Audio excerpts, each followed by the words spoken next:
বন্ধুরা, আমরা প্রতিদিন নানা ধরনের আধুনিক পণ্য ব্যবহার করি, কিন্তু কখনো কি ভেবে দেখেছি একটি সাধারণ বাঁশের টুকরো কিভাবে একজন দক্ষ কারিগরের হাতে শিল্পকর্মে পরিণত হয়?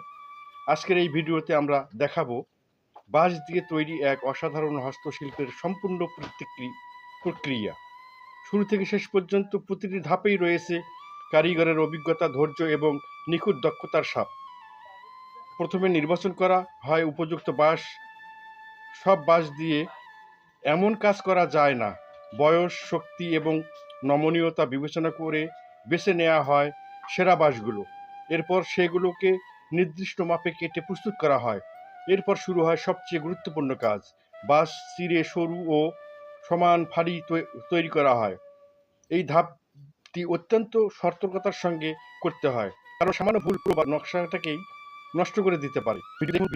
অত্যন্ত দক্ষতার সঙ্গে বাঁশের সমান বছরের পর বছর অনুশীলনের ফলেই নিখুঁত কাজ সম্ভব হয়েছে। সব উপকরণ প্রস্তুত হওয়ার পর শুরু হয় বুনের কাজ। এর সঙ্গে আরেকটি ফালি জুড়ে তৈরি করা হয় কাঠামো।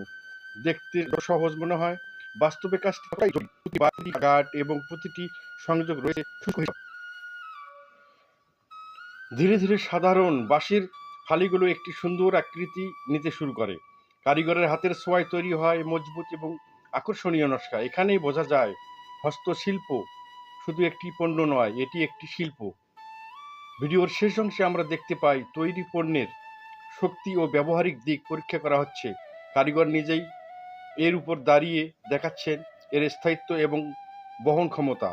এটি প্রমাণ করে যে ঐতিহ্যবাহী পদ্ধতিতে তৈরি এই ধরনের পণ্য শুধু সুন্দরই নয়, অত্যন্ত টেকসইও।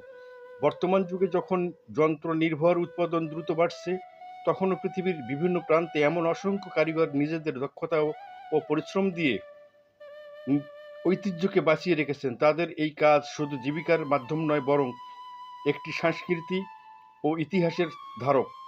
ভিডিওটি যদি আপনাদের ভালো লেগে থাকে তাহলে অবশ্যই একটি লাইক দিন, মন্তব্য করে জানান আপনার মতামত, এবং এমন আরও চমৎকার হস্তশিল্প ও তথ্যবহুল ভিডিও পেতে দেখতে আমাদের চ্যানেলটি সাবস্ক্রাইব করতে ভুলবেন না।